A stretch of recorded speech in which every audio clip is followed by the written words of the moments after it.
Hello guys, ভাদ্র মাসের তাল কার না খেতে ইচ্ছে করে বলুন? তাহলে দেখেন আমি এই তালটাকে কীভাবে সহজভাবে ছিলে নিচ্ছি, একবার লক্ষ্য করুন। প্রথমে এটাকে ভালো করে পানি দিয়ে ধুয়ে নিয়ে আসলাম। এখন একটি পাত্রের ভিতর নিয়ে নিলাম। এখন এই উপরের তালের যে এটাকে কি বলে, খাপ বলে বা মুখটা বলে, যেটাই বলা হোক, উপরের এটাকে ছাড়িয়ে নেব। এই তো এখন ছাড়িয়ে নেওয়া হয়ে গিয়েছে। আর এই তালটার এত সুন্দর ঘ্রাণে বলে দিচ্ছে এটা অনেক কড়া মিষ্টি।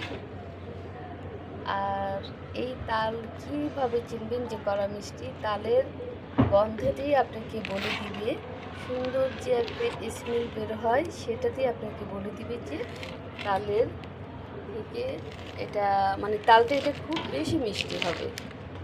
আর এটার রঙটা দেখে বোঝা যায় যে এটা কতটা মিষ্টি হতে পারে। কিছু কিছু তাল আছে যে মিষ্টি বেশি একটা হয় না, খুব তিতা হয়, কিন্তু এই তালটা একেবারেই তিতা না, খুব মিষ্টি। তাই এটাকে তালটাকে গলানোর পর যে কাপড় দিয়ে ছেঁকে নেওয়া হয় তালের কষটাকে বের করার জন্য, তিতাটাকে বের করার জন্য, এটাকে সেইভাবে প্রসেস করা লাগে না, কাপড় দিয়ে নিংড়ে নেওয়া লাগে না। এটা খুবই মিষ্টি। যেগুলো তিতা তাল সেগুলোকে ওইভাবে করে প্রসেস করে নিতে হবে কাপড়ের সাথে।